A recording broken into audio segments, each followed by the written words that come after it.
BFM Business. Inside, avec Karine Vergnol et Guillaume Paul. 19h15, on est de retour dans Inside sur BFM Business jusqu'à 20h. Alors les agriculteurs se sont fait entendre aujourd'hui, ils ont bloqué l'accès à plusieurs villes. Mobilisation face à l'agribashing. Alors ils ont manifesté face à quoi? Nouvelle norme anti-pesticides et attaque des consommateurs. Tout ça commence à peser sur la filière, Karine. Exactement. Guillaume Lefort, bonsoir. Bonsoir. Vous êtes céréalier dans la Seine-et-Marne. Vous êtes président d'Agri Demain. C'est une association qui regroupe, bien sûr, en tout cas qui est supportée par tous les syndicats, ou à peu près tous, de la filière agricole et qui a décidé de dire, voilà, pour ceux qui ne comprendraient pas bien ce qu'on fait aujourd'hui, on va leur expliquer justement ce qu'est l'agriculture. On est loin de l'agriculture à la papa, si vous me permettez l'expression. Juste un petit mot pour vous présenter. Vous êtes céréalier en Seine-et-Marne depuis 9 ans. Vous cultivez 250 hectares de terre en grande culture. Vous avez 2 salariés, 10 emplois induits et vous nourrissez, ça vous l'affichez, 5956 personnes par an. Emmanuel Le Chip, qui était avec nous tout à l'heure, disait le problème des agriculteurs aussi aujourd'hui, c'est peut-être qu'ils sont trop petits. Est-ce que vous pensez que c'est le cas ? Je pense pas que forcément ils sont trop petits. Ça dépend. Il y aura toujours un plus gros, un plus petit. C'est vrai que si on regarde par rapport au Canada ou à des très grandes exploitations, même à des voisins européens, voilà, ou souvent en la comparaison Europe avec l'Allemagne, ou en Europe de l'Est. En Allemagne, c'est différent. Il y a un petit écart, mais on n'est pas sur des aussi grandes marches qu'avec les États-Unis, le Canada, l'Australie ou l'Argentine. Donc en Europe, les exploitations restent quand même à des tailles un peu plus humaines, comme on aime à dire. On est sur des modèles de ferme familiale d'une manière assez générale, même s'il y a une vraie diversité d'exploitation en France, et c'est ça notre première richesse, c'est cette vraie diversité entre une agriculture plutôt de plaine, comme chez moi dans le sud du bassin parisien, ou de l'agriculture de montagne, de l'agriculture proche des villes, du maraîchage, des grandes cultures, de l'élevage. C'est cette vraie diversité, des vignes, de l'arboriculture, enfin on pourrait en lister comme ça pendant longtemps. Est-ce que, Guillaume Lefort, on peut s'en sortir quand on est une TPE agricole aujourd'hui ? C'est difficile. Le but, c'est de se battre et d'évoluer. L'agriculture a toujours évolué, mais de continuer à évoluer pour pouvoir être justement tourné vers l'avenir. Moi, je crois beaucoup en mon métier. Je me suis installé il y a 9 ans. J'espère le faire toute ma vie. J'ai 3 enfants qui sont encore en bas âge. J'espère qu'il y en aura un des 3, voire les 3, qui pourraient de continuer le métier demain. Sauf qu'aujourd'hui, vous dirigez vos champs, si j'ose dire, depuis votre téléphone portable. Presque, en caricaturant un petit peu, c'est ça. Aujourd'hui, l'agriculture évolue. Quand je me suis installé il y a 9 ans, j'étais persuadé que mon père, qui allait prendre sa retraite, avait vu la plus belle évolution de l'agriculture, la plus grande, enfin voilà, un vrai changement, et que moi, je verrais plus un grand changement. Moi qui suis passionné de nouvelles technologies, j'ai aucune idée, je n'ai même pas à quoi ressemblera l'agriculture quand j'arrêterai, mais je suis sûr qu'elle aura pris un vrai virage. Je sais pas. Aujourd'hui, comment vous utilisez la technologie ? Aujourd'hui, la technologie, c'est l'utilisation du GPS. Quand on parle de voitures autonomes aujourd'hui qui fait rêver beaucoup de nos concitoyens, nous, nos tracteurs autonomes existent. Moi, dans mon champ, je ne tiens plus le volant. Le GPS conduit le tracteur, il me fait des belles parallèles. On parle aussi régulièrement en ce moment de pulvérisateur. L'ouverture, la fermeture, l'optimisation pour être beaucoup plus précise des technologies, c'est fait avec le GPS. Et ça, c'est quelque chose d'assez simple qui fonctionne très bien, nous, depuis presque une dizaine d'années dans nos fermes. Les satellites également nous font de la télédétection de manière à pouvoir nous accompagner dans du conseil sur un développement d'une plante, sur une anticipation de la date de récolte ou de maladies qui pourraient arriver grâce au développement des satellites. Et la France développe avec l'Europe Sentinelle, qui est un vrai outil qui est amené à faire évoluer les exploitations très rapidement.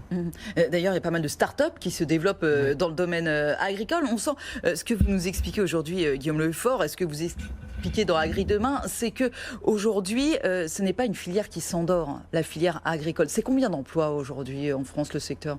Je vous dirais une bêtise. Mais en tout cas, vous cherchez à recruter. On recrute, oui. Aujourd'hui, il y a quasiment 70 000 emplois non pourvus en agriculture, donc dans la grande filière agricole, dans les fermes, mais pas que, dans tous les partenaires de l'agriculture, tous ceux qui travaillent d'une manière directe ou indirecte auprès de l'agriculture, plus de 70 000 emplois induits, et pas que des emplois pour aller biner les choux ou les betteraves. Des emplois de haute technologie, des connaissances, des ingénieurs, des métiers, vraiment des métiers très divers. Et on recrute dans les centres de gestion, pour l'accompagnement de nos exploitations, vraiment dans tous les domaines. Dans mon entourage, je connais que des gens qui emploient, qui recherchent à employer en plus. Qu'est-ce qu'il faudrait aujourd'hui pour résoudre tout ou partie du malaise du monde agricole? On entend dire, on le disait tout à l'heure avec Manel Le Chip, les Français sont prêts à véritablement payer plus aujourd'hui pour avoir des produits sains que vous êtes en mesure de leur fournir.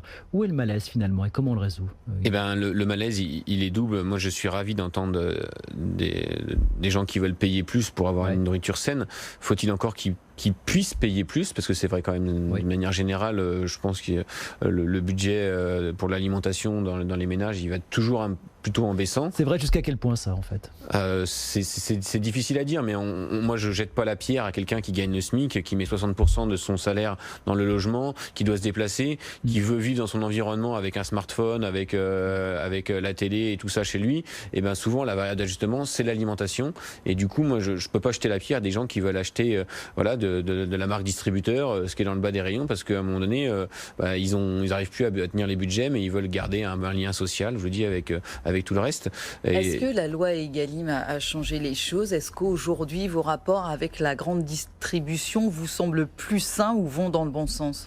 Moi, je suis très interrogatif et j'ai du mal à croire que ça va beaucoup évoluer. On le voit, ils trouvent toutes les parades possibles et imaginables pour essayer de toujours baisser les prix.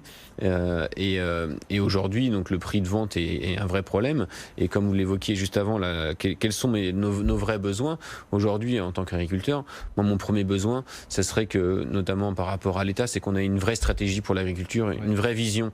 Voilà, aujourd'hui, dans n'importe quelle entreprise, on a une stratégie, on sait où on veut aller. Et pour l'agriculture française, on manque de cette stratégie. Elle n'est pas du tout définie. Et ce qu'on a besoin, voilà, c'est d'avoir cette stratégie et de se donner les moyens et de prendre des décisions en cohérence avec cette stratégie. Aujourd'hui, on ne sait pas où on veut aller, on prend des décisions qui vont l'une à l'encontre de l'autre. Donc, du coup, moi, en tant qu'agriculteur, je suis perdu. À un moment donné, je peux pas me dire, faut faire plus propre. Perdu, ça revient, pardon d'un mot, à ce qu'on disait tout à l'heure, perdu parce que trop éparpillé. Non, pour vous, c'est décidément pas un problème, le fait que les agriculteurs ne soient pas assez regroupés aujourd'hui, finalement, quoi. Mais les agriculteurs évoluent, il y en a qui se regroupent, il y en a qui mutualisent les moyens, il y en a d'autres qui se spécialisent, d'autres au contraire qui vont plus avancer dans la filière, qui vont transformer, qui vont pas faire que produire, qui vont transformer, qui vont vendre, qui vont faire de la vente directe. C'est des choses qui sont assez attendues. Après, là où il faut être vigilant, c'est que on a une vraie diversité d'agriculture et demain, il en aura besoin de garder une vraie diversité d'agriculture.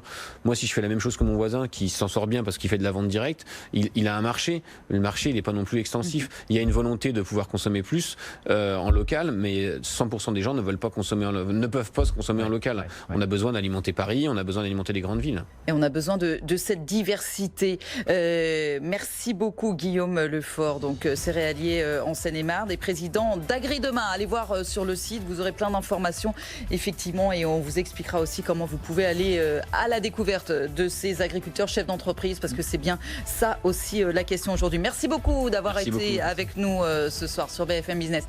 Guillaume, on prend un peu de hauteur, on va dans l'espace. On va parler d'espace dans un instant, tout de suite. Comment ça se passe? Oui, tout de suite. L'espace qui recrute et c'est le meilleur ambassadeur qui soit qui va nous expliquer ça dans un instant. C'est Thomas Pesquet.